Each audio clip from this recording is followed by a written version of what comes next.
देखिए आज हम स्टार्ट करें अपनी एक्सरसाइज नंबर 1.3। तो मैंने इमेज ली हुई है इसकी, एक्सरसाइज नंबर 1.3 की इमेजेस हैं और सॉल्यूशंस भी हैं। ठीक है, तो चलिए शुरू करते हैं। सबसे पहले फर्स्ट वाला क्वेश्चन देखिएगा। आईसीसी वालों को थोड़ा सा एडवांटेज मिल जाता है सेट्स में, क्योंकि उन्होंने जो लीनियर इनइक्वेशंस इन वन वेरिएबल जो चैप्टर हुआ करता है ना, उसमें ये कुछ टर्म्स पढ़ लिए होते हैं, A union B, A intersection B, है ना। सीबीएसई वालों को थोड़ा सा इस केस में डिसएडवांटेज रहता है। ठीक है, तो देखिए वैसे समझ में आ जाएगा अच्छे से जहाँ तक है। फर्स्ट वाला क्वेश्चन है, ए हमारे पास कोई एक सेट है जिसके अंदर एलिमेंट्स हैं 1 2 3 4 5 6 और बी के अंदर एलिमेंट्स हैं 2 4 6 8 और आपको A union B, A intersection B, A minus B, B minus A, ये आपको फाइंड आउट करना है। ठीक है, देखिए ए यूनियन बी का मतलब हुआ कि आपको ए और बी दोनों सेट्स को कंबाइन करके लिखना होता है ना। लेकिन एक और बात याद रखनी है हमेशा कि कोई भी एलिमेंट किसी भी सेट में एक से ज़्यादा बार नहीं आएगा। तो आप इन दोनों के एलिमेंट्स को कंबाइन कर दीजिए। अगर आप कंबाइन करेंगे देखिए आपको क्या मिलेगा, 1 2 3 4 5 6 और 8। ये बेसिकली यार आप इन दोनों को कंबाइन करके लिखते हैं, दोनों सेट्स के एलिमेंट्स को मिलाकर लिखते हैं, तो 1 2 3 4 5 6 8 ये बेसिकली आपके एलिमेंट्स आ जाएंगे ए यूनियन बी में। ठीक है, अच्छा देखिएगा अगर हम लोग ए इंटरसेक्शन बी की बात करते हैं, ए इंटरसेक्शन बी का मतलब है कि आपको ए और बी के जो एलिमेंट्स हैं उसमें जो भी कॉमन एलिमेंट्स प्रेजेंट हैं वो आपको ए इंटरसेक्शन बी में लिखने होते हैं, जो दोनों में कॉमन है।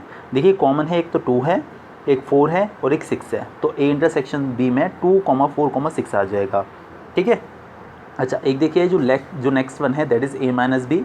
ए माइनस बी का मतलब है कि ऐसे एलिमेंट्स जो ए में तो हैं बट बी में नहीं हैं। ठीक है, ऐसे एलिमेंट्स जो ए में हैं बट बी में नहीं है उन्हें ए माइनस बी कहा जाता है। तो देखिएगा ऐसे एलिमेंट्स जो ए में प्रेजेंट हैं लेकिन बी में नहीं है, देखिए एक तो 1 है, 3 है और 5 है। 1 3 5 ऐसे एलिमेंट्स हैं जो कि ए माइनस बी के अंदर आ जाएंगे। ठीक है, जो ए में है लेकिन बी में नहीं है। और अगर हम लोग बी माइनस ए की बात करते हैं तो आपको वो एलिमेंट्स लिखने होंगे जो बी में प्रेजेंट हैं बट ए में प्रेजेंट नहीं है, बी में प्रेजेंट हैं लेकिन ए में प्रेजेंट नहीं है। तो देखिए इसमें है लेकिन इसमें नहीं है। मेरे ख्याल से सिर्फ 8 ही ऐसा एलिमेंट है जो कि बी में प्रेजेंट है लेकिन ए में प्रेजेंट नहीं है। देखिए मैंने इसका सॉल्यूशन भी ऑल्दो किया हुआ है, मैं आपको दिखा देता हूँ। हाँ जी, देखिएगा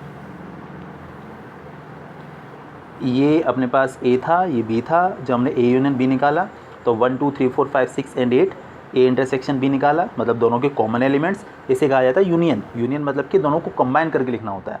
देखिए एक बात और मैं आपको बता दूं, कभी कभी यूनियन के प्लेस पर वो और भी लिख देते हैं। ठीक है ना, और मतलब कुछ ऐसे लिख देंगे ए और बी।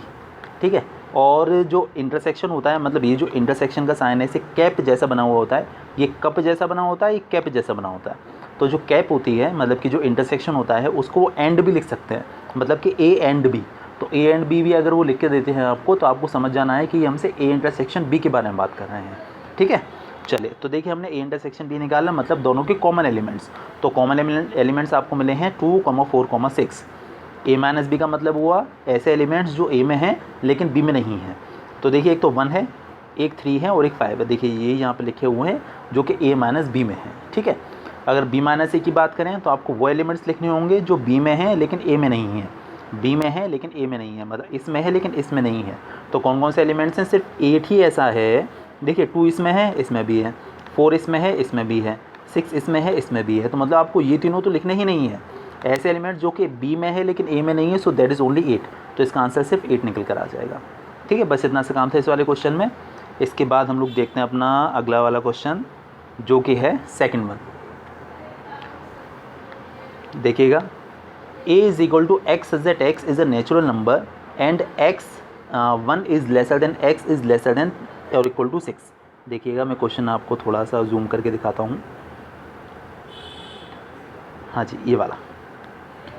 तो देखिए जो ए सेट है उसके अंदर एलिमेंट्स आ रहे हैं 1 से लेकर 6 तक। ठीक है, तो आपको क्या लिख लेना है कि 1 से लेकर 6 तक के सारे एलिमेंट्स लिख लीजिए। अच्छा एक बात और, यहाँ पर 1 के साथ आप देखिएगा इक्वल का साइन नहीं लगा हुआ है, तो आपको 1 नहीं लिखना है। ठीक है ना, 1 से बड़ा लिखना है, यानी कि 2 से आपको शुरुआत करनी होगी। तो 2 आ जाएगा, 3 आ जाएगा, 4 5 और 6, ये आपका ए सेट हो गया। A is equal to this. अच्छा अब देखिएगा हम लोग अगर बी के बारे में बात करते हैं तो b is equal to x is that x is a natural number, और जो b है वो देखिएगा, ओहो दिस इज़, मैं इसे रिकॉग्नाइज नहीं कर पा रहा हूँ, परहैप्स इट इज़ 6। देखिए मेरे ख्याल से 6 ही है, मुझे दिख नहीं रहा, अगर मैं बैक करूँगा तो ये सब कुछ हट जाएगा। ठीक है, तो मैं ऐसे ही समझाने की कोशिश करता हूँ। ये 6 से लेकर 10 तक है, तो आपको बी के अंदर लिख लेना होगा। देखिए एक बात और, ना ही तो यहाँ पर इक्वल का साइन लगा हुआ है 6 के साथ, ना ही यहाँ इक्वल का साइन, लीव दिस। ए के अंदर आपको 2 से लेकर 6 तक डालना है। ठीक है, ए जो है उसके अंदर आपको डालना है 2 से लेकर 6 तक, 2 3 4 5 6, ये अपना ए सेट है। और अगर हम लोग बी सेट के बारे में बात करते हैं तो देखिए बी के अंदर है 6 से लेकर 10 तक, लेकिन दोनों के साथ इक्वल नहीं है। देखिए ना तो 6 के साथ यहाँ पर इक्वल है, ना ही 10 के साथ यहाँ पर इक्वल है, मतलब आपको इक्वल का साइन नहीं लेना है। तो 6 से लेकर 10 तक के एलिमेंट्स लिख दीजिए, लेकिन 6 और 10 शामिल नहीं है, मतलब 7 आएगा, 8 आएगा और 9 आएगा, सिर्फ यही एलिमेंट्स आएंगे। तो आपको क्या कर लेना है ऐसे केसेस में, एक्चुअली ये कहलाते हैं आपके सेट बिल्डर फॉर्म, ये सेट को लिखने की सेट बिल्डर फॉर्म कहलाती है। तो आपको इसे रोस्टर फॉर्म में लिख लेना है, मतलब एलिमेंट्स लिख लेने हैं इसके। अब अगर ए यूनियन बी पूछता है तो आप इन दोनों के एलिमेंट्स को कंबाइन करके लिख दीजिए। अगर ए इंटरसेक्शन भी पूछते हैं तो आप इनके कॉमन एलिमेंट्स लिख दीजिए। और अगर ए माइनस बी तो इसका मतलब ऐसे एलिमेंट्स जो ए में हैं बट बी में नहीं है, और बी माइनस ए का मतलब हुआ कि ऐसे एलिमेंट्स जो बी में है बट ए में नहीं है। तो आसान सा है, कोई ऐसा मैटर बिल्कुल भी नहीं है, आप आसानी से इसको कर सकते हैं। ठीक है, चलिए इसके बाद हम बढ़ते हैं आगे अपने क्वेश्चन नंबर 3 की तरफ। This one, which of the following pairs of sets are disjoint. देखिए हमें इसे फाइंड आउट करना है कि कौन से सेट्स डिसजॉइंट है। डिसजॉइंट सेट्स का मतलब होता है कि ऐसे सेट्स जिनमें कोई भी एलिमेंट कॉमन ही ना हो, है ना, मतलब कोई भी दो सेट्स ऐसे हों जिनका जो कॉमन एलिमेंट है वो कोई प्रेजेंट ही नहीं है, मतलब उन दोनों का जो अगर आप उनके कॉमन एलिमेंट्स का सेट बनाएं, मतलब इंटरसेक्शन बनाएं, तो फाई आना चाहिए। फाई मतलब कि एम्प्टी सेट। तो आप ये कह सकते हैं कि जो दोनों सेट्स हैं वो डिसजॉइंट सेट्स हैं, मतलब उनमें कोई भी एलिमेंट कॉमन नहीं होना चाहिए, बस इतनी सी कंडीशन है। देखिएगा फर्स्ट वाला, हमारे पास एक कोई सेट है जिसके अंदर जो एलिमेंट्स हैं वो हैं ए ई आई ओ यू। इसमें देखिएगा सी डी ई एफ। आप देखिएगा अगर आप इन दोनों का इंटरसेक्शन निकालते हैं तो इनमें कोई एलिमेंट ऐसा है जो कॉमन है, बिल्कुल है। देखिए ई इन दोनों में कॉमन प्रेजेंट है, ई इसमें भी है, ई इसमें भी है, मतलब अगर आप इन दोनों सेट्स का इंटरसेक्शन फाइंड आउट करते हैं तो आपको उसमें ई मिल जाएगा। ठीक है ना, ई। तो आप ये कह सकते हैं कि ये जो सेट हैं वो डिसजॉइंट सेट्स नहीं है, क्योंकि इनमें कोई ना कोई कॉमन एलिमेंट प्रेजेंट है। अच्छा, जरा आप सेकंड वाले पे ध्यान दीजिए, 2 6 10 14 18, और जो सेकंड वाला है जो अनदर सेट है वो है 3 7 11 15। आप देखिएगा इन दोनों में कोई भी एलिमेंट कॉमन नहीं है, जो दोनों सेट्स में प्रेजेंट हो ऐसा कोई भी एलिमेंट नहीं है। तो आप ये कह सकते हैं कि yes these are disjoint sets. अगर हम इस केस की बात करें, अगर ये वाला सेट ए है और ये वाला सेट बी है, तो इन दोनों का जो इंटरसेक्शन है, मतलब A intersection B, that is equal to 5। आप इसे सिर्फ ऐसा भी लिख सकते हैं, ये एम्प्टी ब्रेसेस बनाकर भी लिख सकते हैं। तो अगर इनका इंटरसेक्शन 5 हो गया तो आप ये कह सकते हैं ये सेट्स डिसजॉइंट सेट्स हैं। कोई दिक्कत वाली बात नहीं, आप आसानी से ये वाले क्वेश्चंस कर सकते हैं। ठीक है, चलिए इसके बाद हम लोग बात करते हैं फोर्थ क्वेश्चन के बारे में। ठीक है, फोर्थ क्वेश्चन भी ऑल्दो काफ़ी आसान है, समझ में आ जाएगा।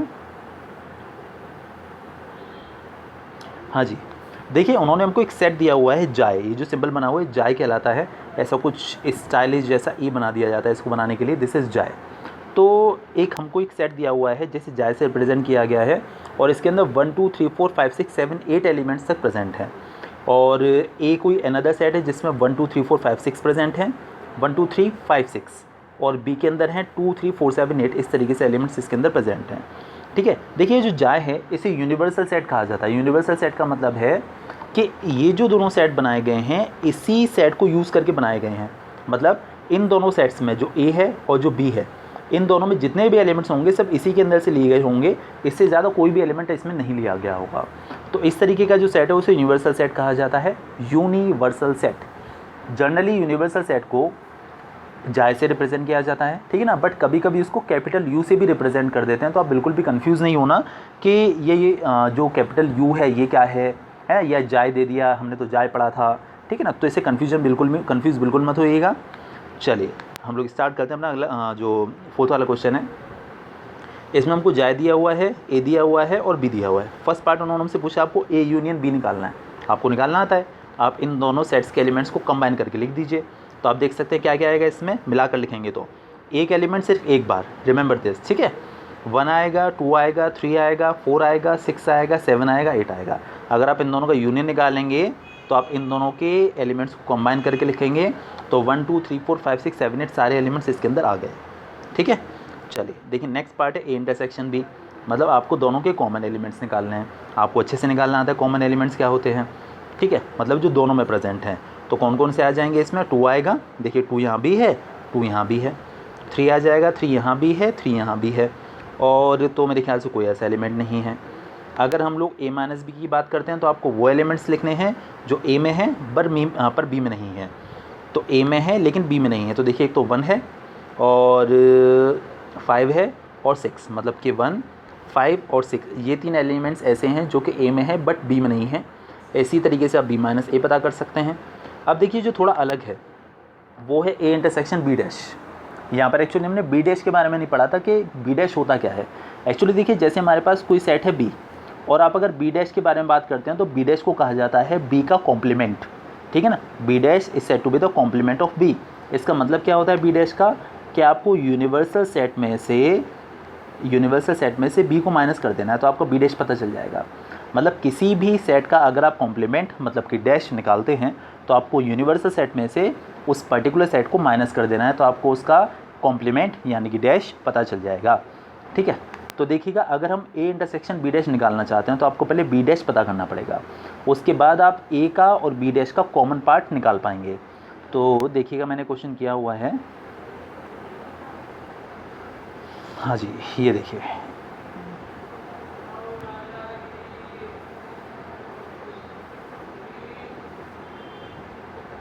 ये जाय हो गया, ये a हो गया, b हो गया। अगर आप ये वाला तो खैर आपको आ ही गया, b डैश अगर आप निकालते हैं तो b डैश का मतलब है जाय माइनस b। आपको यूनिवर्सल सेट में से b को माइनस करना है। तो देखिए इसमें से इसको माइनस कर दीजिए। इसका मतलब क्या हुआ, आपको ऐसे एलिमेंट्स लिखने होंगे जो जाय में तो हैं बट b में नहीं है। तो देखिए एक तो 1 है, 1 जाय में है b में नहीं है, और देखिएगा 5 है जो जाय में है बट b में नहीं है। इसके अलावा 6 भी एक ऐसा एलिमेंट है जो जाय में प्रेजेंट है बट b में प्रेजेंट नहीं है। तो 1, 5, 6 अपना b डैश निकल कर आ गया। अब जब अगर b डैश निकल कर आ गया तो अब तो आप इसका a का और b डैश का इंटरसेक्शन आसानी से निकाल सकते हैं। इंटरसेक्शन मतलब कॉमन जो a में भी जो इसमें भी प्रेजेंट हैं और b डैश में भी प्रेजेंट है। आपको क्या निकालना है, आपको निकालना है a इंटरसेक्शन b डैश, मतलब ऐसे एलिमेंट्स जो a में हैं और b डैश में भी हैं। तो देखिएगा a ये रहा और b डैश ये रहा, इनमें कॉमन एलिमेंट्स क्या क्या हैं, एक तो 1 है दोनों में, एक 5 है दोनों में और एक 6 है दोनों में। तो इसीलिए a इंटरसेक्शन b डैश में एक तो 1 आ जाएगा, एक 5 आ जाएगा और एक 6 आ जाएगा, ठीक है ना। ये आपका a इंटरसेक्शन b डैश हो गया। बड़ा आसान सा मामला था, कोई दिक्कत वाली बात बिल्कुल भी नहीं है। चलिए इसके बाद देखिएगा हमें निकालना है जो 6 वाला पार्ट है a union b dash, a union b का होल डैश। देखिए अभी हमने निकाला था a यूनियन b, ये दिख रहा है आपको a यूनियन b, हमने दोनों कंबाइन किया हुआ था 1 2 3 4 5 6 7 8। अब आपको इसका डैश फाइंड आउट करना है। देखिए यहाँ पर डैश लगा हुआ है ऊपर, डैश मतलब इसका कॉम्प्लीमेंट। आपको बहुत अच्छे से पता है कि किसी भी सेट का अगर आप कॉम्प्लीमेंट मतलब कि डैश निकालते हैं तो यूनिवर्सल सेट में से आपको उसे माइनस करना होता है। अगर आप a यूनियन b का डैश पता करना चाहते हैं तो आपको यूनिवर्सल सेट में से a यूनियन b को माइनस करना होगा। आप देखिए दोनों ही सेट सेम है, उसमें भी 1 2 3 4 5 6 7 8 है और यहाँ पर भी 1 2 3 4 5 6 7 8 है, मतलब दोनों सेट सेम है। तो अगर आप जब जाए में से a यूनियन b को माइनस करेंगे तो आपको कुछ नहीं मिलेगा, मतलब कि एम्प्टी सेट, बिकॉज वो दोनों ही सेट सेम है।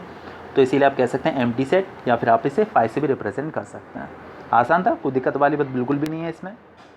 इसके बाद देखिए 7th वाला पार्ट, देखिए जो अलग पार्ट था वो मैंने किया हुआ है, ठीक है। a डैश आपको फाइनली निकालना है, a dash intersection b dash. तो उसके लिए आपको देखिए b डैश तो आप निकाल चुके, ये रहा b डैश, ये रहा ना b डैश। आपको a डैश की और ज़रूरत है इसकी वैल्यू निकालने के लिए। तो हमने देखिए यहाँ पर a डैश फाइंड आउट किया हुआ है। a डैश का मतलब जाय माइनस a, तो जाय ये रहा और a ये रहा, इसमें से इसको माइनस कर दीजिए। देखिए माइनस करने का मतलब होता है, वापस से अपनी बात रिपीट कर दूँ, ऐसे एलिमेंट्स जो कि जाय में है बट a में नहीं है। तो देखिए 1 यहाँ है, 1 यहाँ है, 2 यहाँ है, 2 यहाँ है, 3 यहाँ है, 3 यहाँ है। कौन कौन से एलिमेंट्स ऐसे हैं, देखिए 7 यहाँ नहीं है, 8 यहाँ नहीं है, मतलब अगले वाले सेट में a में, तो इसके अंदर सिर्फ 7 और 8 आ जाएंगे, ठीक है। हमने a डैश फाइंड आउट कर लिया और b डैश हम फाइंड आउट कर चुके हैं। अब आपको दोनों में कॉमन पार्ट चाहिए। देखिए a dash intersection b dash, आप देख सकते हैं इन दोनों में कुछ भी कॉमन है ही नहीं, तो आप कह सकते हैं इन दोनों का जो इंटरसेक्शन है वो होगा फाई या फिर एम्प्टी सेट, मतलब phi is also the symbol of empty set. तो आप या तो फाई लिख दीजिए या फिर इस तरीके से सिर्फ एम्प्टी ब्रेसेस बना दीजिए और ये आपका फाइनल आंसर है। समझ में आ गया मेरे ख्याल से, कोई दिक्कत वाली या प्रॉब्लम वाली बात बिल्कुल भी नहीं है इसमें। चलिए नेक्स्ट करते हैं। अब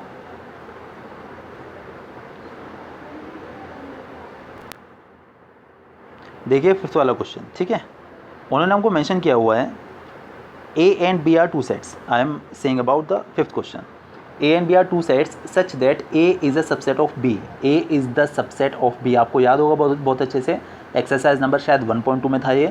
A is the subset of B मतलब A के सारे एलिमेंट्स B के अंदर प्रेजेंट हैं, ठीक है ना। आपको याद है चाहिए अच्छे से कि A अगर B का सबसेट है तो A के सारे एलिमेंट्स B के अंदर प्रेजेंट हैं। तो आपको देखिए A union B find out करना है और A intersection B find out करना है। देखिए मैं आपको एक एग्जांपल लेके समझाने की कोशिश करता हूँ। आप मान लीजिए कि A के अंदर कुछ एलिमेंट्स हैं, लाइक A हमने मान लिया जिसके अंदर एलिमेंट्स हैं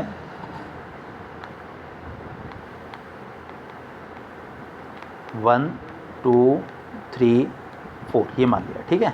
अच्छा B के अंदर हमने मान लिया कि कुछ एलिमेंट्स हैं, आपको ये चीज़ याद रखनी है कि A B का सबसेट होना चाहिए 1 2 3 4, चलिए इसमें 5 तक मान लिए। आप देख सकते हैं कि A का हर एक एलिमेंट B के अंदर प्रेजेंट है, तो आप कह सकते हैं कि A is a subset of B, A B का एक सबसेट है।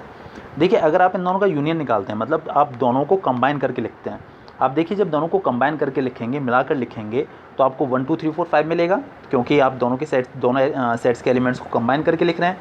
तो 1 2 3 4 5 ये एलिमेंट्स आपको उसके अंदर मिलेंगे। तो आप देख सकते हैं कि ये B के ही इक्वल आएगा निकल कर। अगर आप इन दोनों को मिलाते हैं तो आपको 1 2 3 4 5 भी तो मिलेगा।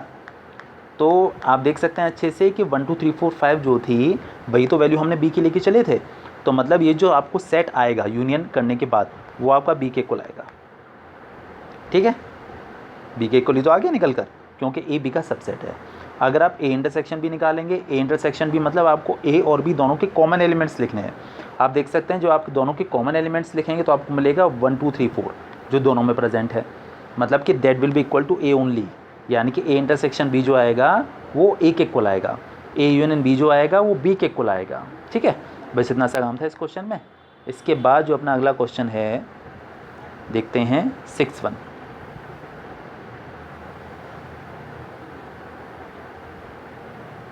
देखिए आपको कॉम्प्लीमेंट तो अच्छे से पता चल चुका है, कॉम्प्लीमेंट होता क्या है, इसी को यहाँ पर थोड़ा सा यूज़ करना है हमें। Taking the set of natural numbers as a universal set, आपको जो यूनिवर्सल सेट लेकर चलना है उस यूनिवर्सल सेट में सारे के सारे नेचुरल नंबर्स प्रेजेंट हैं, all the natural numbers are present in that universal set. Find the complements of the following sets, तो आपको इन सारे सेट्स के कॉम्प्लीमेंट्स फाइंड आउट करने। कॉम्प्लीमेंट्स मतलब डैश। आप किसी भी सेट का कॉम्प्लीमेंट कैसे पता करते हैं, आप नेचुरल नंबर के सेट में से उस पर्टिकुलर सेट को माइनस कर देते हैं तो आपको उसका कॉम्प्लीमेंट पता चल जाता है, ठीक है। ये देखिएगा ए हमारे पास इसका जो फर्स्ट वाला पार्ट है उसमें ए कोई सेट दिया हुआ है x such that x is an odd natural number. इसमें आपको सारे एलिमेंट्स जो लेने हैं वो हैं ऑड नेचुरल नंबर। देखिए अगर आपको इसका डैश पता करना है, मतलब कि ए का डैश, तो आपको क्या करना होगा कि आपको जाए में से इसको माइनस करना होगा। जाए क्या था मैं आपको वापस याद दिला दूँ, that is a set of natural numbers, उसमें से आपको ऑड नेचुरल नंबर्स को माइनस कर देना है। अगर आप सारे नेचुरल नंबर्स में से ऑड नेचुरल नंबर्स को माइनस कर देंगे तो आपको कौन से नंबर्स मिलेंगे, इवन नेचुरल नंबर्स, ठीक है ना। तो इसका जो कॉम्प्लीमेंट होगा यहाँ पर जो ए है उसका जो कॉम्प्लीमेंट होगा वो होगा the set of even natural numbers, मतलब कि x such that x is an even natural number, ठीक है। देखिए अगर हम लोग बी के बारे में बात करते हैं तो ये इवन नेचुरल नंबर का सेट है। तो अगर आप नेचुरल नंबर मतलब सारे नेचुरल नंबर्स में से इस इवन वाले सेट को माइनस कर देंगे तो आपको मिलेगा ऑड नेचुरल नंबर। तो जो बी है उसका कॉम्प्लीमेंट होगा x such that x is an odd natural number, ठीक है। और देखिएगा यहाँ पर क्वेश्चन है कि x such that x is a multiple of 5, आपको वो एलिमेंट्स लेने हैं इस वाले सेट में सी में जो कि 5 के मल्टीपल हैं। तो आपको वो एलिमेंट्स लिखने होंगे जो 5 के मल्टीपल नहीं हैं, क्योंकि आपको नेचुरल नंबर के सेट में से इसको माइनस करना है, ठीक है। मतलब कुछ ऐसा खास मैटर बिल्कुल भी नहीं है। और देखिए और समझाने की कोशिश मैं करता हूँ आपको अच्छे से। ये देखिएगा x such that x is greater than और इक्वल टू 7, आपको वो एलिमेंट्स लेकर चलने हैं जो कि 7 से ग्रेटर और इक्वल हैं। जब आप सारे नेचुरल नंबर्स में से इसको माइनस करेंगे तो आपको वो नंबर मिलेंगे जो कि 7 से छोटे हैं। देखिए यहाँ पर जो कंडीशन है वो है कि आपको वो नंबर्स इस सेट में लेकर चलने हैं विच आर ग्रेटर देन और इक्वल टू 7, ठीक है। अब आपको क्या करना है कि सारे नेचुरल नंबर जितने भी अवेलेबल हैं उसमें से इसे माइनस कर देना है, मतलब कि ग्रेटर देन और इक्वल टू 7 को सारे नेचुरल नंबर्स के सेट में से माइनस कर देना है। तो आपको वो एलिमेंट्स मिलेंगे जो कि 7 से छोटे हैं। डैश का मतलब कॉम्प्लीमेंट का मतलब यही होता है। तो 7 से छोटे मतलब 1 आएगा, 2 आएगा, 3 आएगा, 4 आएगा एंड सो ऑन। आपको 7 तक 7 नहीं लिखना है, 7 नहीं लिखना है, 7 से छोटा लिखना है। यहाँ पर 7 के साथ इक्वल का साइन लगा हुआ है, आपको इससे सारे छोटे नंबर लिखने हैं, मतलब 1 2 3 4 5 एंड 6, ये बेसिकली इसके अंदर एलिमेंट्स आ जाएंगे, which will be equal to G dash, this is the complement of G. बस इतना काम था इस क्वेश्चन में, ठीक है। चलिए इसके बाद देखिएगा जो 7th वाला क्वेश्चन है उसके बारे में हम लोग बात कर लेते हैं। ये देखिए, लेट जाए B a set of all triangles in a plane.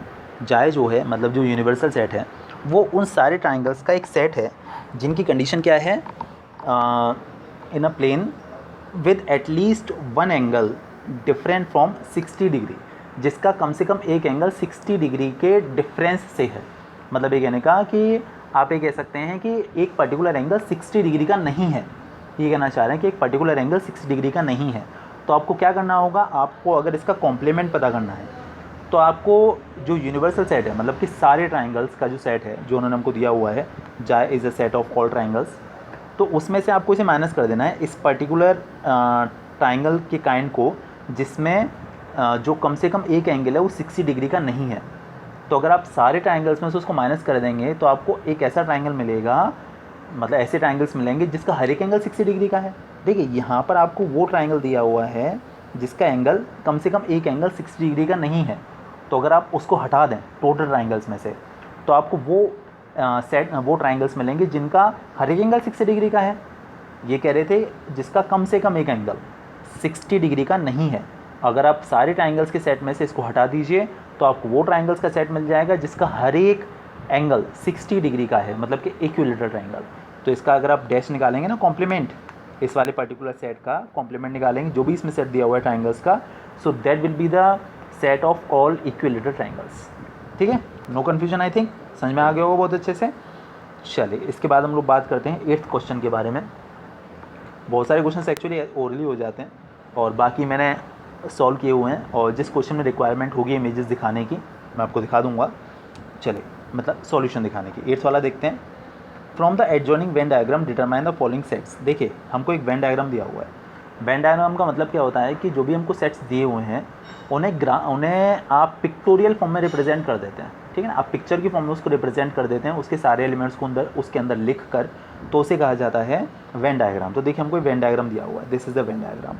तो आपको इस वेन डायग्राम से A union B, A intersection B, A minus B और A intersection B dash find out करना है। देखिए मैं आपको समझाने की कोशिश करता हूँ।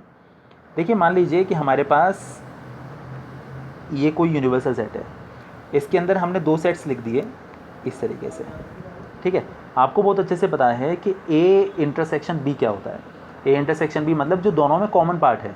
तो देखिए इसमें कॉमन पार्ट क्या है, आप देख सकते हैं बीच वाला, ये वाला जो हिस्सा है, ये दोनों का कॉमन पार्ट है जो दोनों में प्रेजेंट है। अगर ये सेट ए है और ये वाला सेट बी है और ये जो है अपना यूनिवर्सल सेट जाए है जिसके हिस्से हैं। तो अगर हम लोग ए इंटरसेक्शन बी की बात करें तो मतलब ये बीच में जो कॉमन वाला पार्ट है ए इंटरसेक्शन बी में आ जाएगा।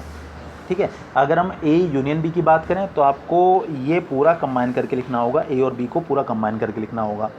अगर हम ए माइनस बी की बात करते हैं तो आपको वो एलिमेंट्स लिखने हैं जो ए में है लेकिन बी में नहीं है। मैं वापस से आपको बना के दिखाता हूँ।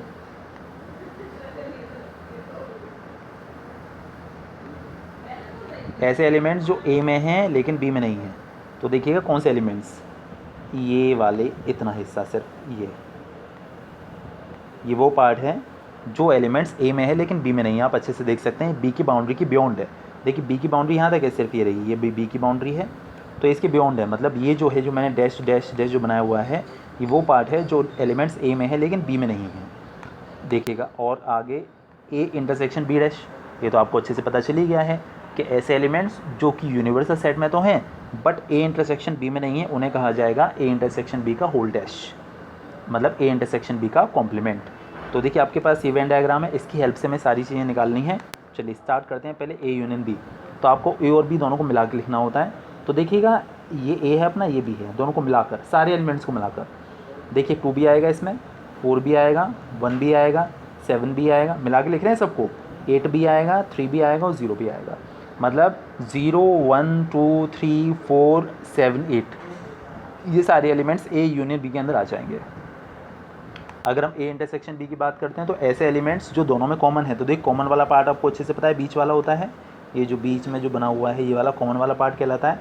मतलब ए इंटरसेक्शन बी में आ जाएंगे आपके 1 और 7, ठीक है। और देखिएगा ए माइनस बी का मतलब है ऐसे एलिमेंट्स जो ए में है लेकिन बी में नहीं है, ऐसे एलिमेंट्स जो कि ए में है लेकिन बी में नहीं है। तो देखिएगा अभी हमने पीछे बात की थी, ये वाला जो हिस्सा है ये वाला, ठीक है ना, जो ए में है लेकिन बी में नहीं है। तो देखिएगा कौन कौन से एलिमेंट्स हैं, एक तो 2 और देखिएगा एक 4, ये ऐसे एलिमेंट्स हैं जो कि ए में है लेकिन बी में नहीं है, ठीक है। अच्छा, और देखिएगा आपको लिखना है ए इंटरसेक्शन बी का डैश। अभी हमने पीछे ए इंटरसेक्शन बी निकाला था, आपको याद होगा, उसमें आए थे अपने क्या क्या 1 और 7। तो आपको ऐसे एलिमेंट्स लिखने हैं जो कि ए इंटरसेक्शन बी में नहीं है। हाँ जी, तो मैं क्या बात कर रहा था कि ए इंटरसेक्शन बी में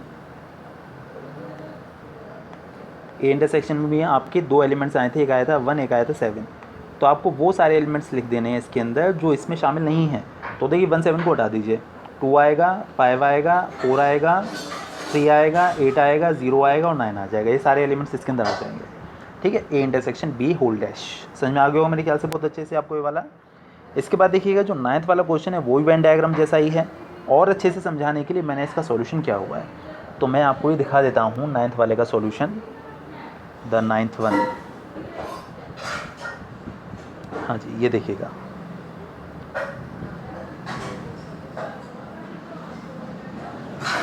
हमारे पास ये यूनिवर्सल सेट है जॉय, जिसके अंदर कुल मिलाकर 1 2 4 7 7 नहीं 3 0 8 5 6 7 भी है, देखो मैं सही बोल रहा था, और 9, ये सारे एलिमेंट्स इसके अंदर प्रेजेंट हैं जो कि यूनिवर्सल सेट है। इसमें से कुछ एलिमेंट्स ए के अंदर हैं और कुछ एलिमेंट्स बी के अंदर भी हैं। हमसे पूछा गया पहले वाले पार्ट में कि आपको ए डैश पता करना है। ए डैश का मतलब वो एलिमेंट्स आपको लिखने हैं जो कि यूनिवर्सल सेट में तो हैं बट ए में नहीं है। आपको वो सारे एलिमेंट्स लिखने होंगे जो यूनिवर्सल सेट में तो हैं लेकिन ए में नहीं है। तो देखिए यूनिवर्सल सेट में सारे एलिमेंट्स थे, उसमें से ए वाले एलिमेंट्स हटा दीजिए, मतलब जो भी ए की बाउंड्री के अंदर आ रहे हैं उन्हें हटा दीजिए। तो क्या क्या मिलेगा आपको, एक तो 1, एक 5, एक 6, एक 7 और एक 9। ये आपका आ गया 1 5 6 7 9, ये आ गया ए डैश के अंदर, ठीक है। अब देखिए हम लोग बात करते हैं बी डैश के बारे में। तो बी डैश मतलब ऐसे एलिमेंट्स जो बी में नहीं है लेकिन यूनिवर्सल सेट में प्रेजेंट हैं। तो देखिए आपको बी की बाउंड्री के अंदर जो भी एलिमेंट्स आ रहे हैं वो आप यूनिवर्सल सेट में से हटा दीजिए। मतलब कि क्या क्या बचा, एक तो 1 बचा, एक 2 बचा, एक 4 बचा, एक 7 बचा, एक 9 बचा, जो देखिए इसके अंदर आ गया, ठीक है। इसके बाद देखिए आपको ए इंटरसेक्शन बी पता करना है। बेसिकली आपको फाइनल जो आपका टारगेट था वो ए इंटरसेक्शन बी डैश था, लेकिन पहले मैंने क्या किया कि पहले ए इंटरसेक्शन बी निकाल दिया। देखिए ए इंटरसेक्शन बी के अंदर प्रेजेंट है कौन कौन से, 308। अगर आप ए इंटरसेक्शन बी का डैश पता करना चाहते हैं तो जाए में से इसे माइनस कर दीजिए, ठीक है। जाए मतलब पूरा जो यूनिवर्सल सेट है उसमें से आपको 308 को माइनस कर देना है। तो 308 माइनस करेंगे तो 1 2 4 5 6 7 9, ये आ गया आपका A intersection B whole dash.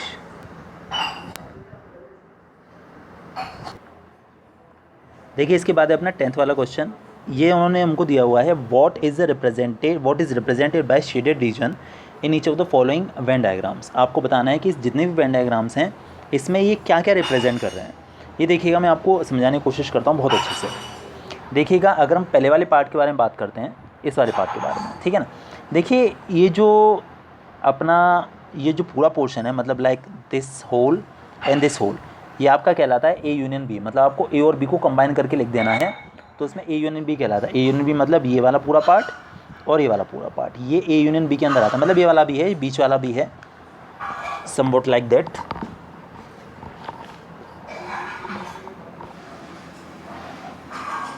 This whole and this whole, ये पूरा आपका ए यूनियन बी कहलाता है। अब इन्होंने क्या किया हुआ है कि सिर्फ बीच में से ये शेड वाला, मतलब जो इंटरसेक्शन वाला पार्ट था उसे माइनस कर दिया है। मतलब ए यूनियन बी में से आपको जो कॉमन वाला पार्ट है उसे माइनस कर देना है। तो देखिए ओबवियस सी बात है, आपका ये जो रिप्रेजेंटेशन है वो होगा, आपको ए यूनियन बी में से माइनस कर देना है ए इंटरसेक्शन बी को। तो ये आपका कहलाएगा पहला वाला जो वेन डायग्राम है वो A union B minus A intersection B, ठीक है। बड़ा ही आसान था। इसके बाद देखिएगा नेक्स्ट वन जो है ये अपना है, देखिए इसमें ये जो बीच वाला पार्ट है ये वाला, ये बी और सी का इंटरसेक्शन है और ए पूरा का पूरा बाइंडेड है, मतलब पूरा का पूरा शेडेड है। तो आप ये कह सकते हैं कि this is A union B intersection C, क्योंकि इसमें देखिए बी और सी की कौन वाला पार्ट है और ए पूरा का पूरा है, इसीलिए आप कह सकते हैं कि जो भी बी इंटरसेक्शन सी निकल कर आया है ए के साथ उसका यूनियन निकाल देना है, तो आपको ये वाला शेडेड पार्ट पता चल जाएगा। ठीक है, चलिए अब इसके बाद थर्ड वाले के बारे में बात करते हैं। देखिए थर्ड वाला आप अच्छे से देख सकते हैं कि ये जो पार्ट है ये वाला, ये जो शेडेड वाला है, this is B intersection C, ये बी और सी में कॉमन है। और देखिए अगर हम इस वाले पार्ट की बात करें तो ये ए और सी में कॉमन है, तो आप इसे ऐसे लिख सकते हैं B intersection C union A intersection C. Agree करते होंगे मेरे ख्याल से अच्छे से, क्योंकि ए और सी का कॉमन पार्ट और बी और सी का कॉमन पार्ट। ठीक है, चलिए इसी तरीके से हम इस वाले इसकी बात करते हैं लास्ट वाले की अगर, तो देखिएगा इसमें ये जो हिस्सा है ये वाला, ये ए इंटरसेक्शन बी है और ये जो वाला पार्ट है ये बी इंटरसेक्शन सी है। तो आपको फिर से दोनों को मिला के लिख देना है B intersection C union A intersection C. ठीक है, ये हो जाएगा। देखिए हो सकता है आंसर शीट में आगे पीछे लिख दें, ए इंटरसेक्शन सी पहले लिख दें, बी इंटरसेक्शन सी बाद में लिख दें, उससे कोई फ़र्क नहीं पड़ता, दोनों का मतलब सेम है। तो बस इतना था। देखिए अब हम करते हैं नेक्स्ट वीडियो में, जो कि आज ही आपको मिलने वाली है।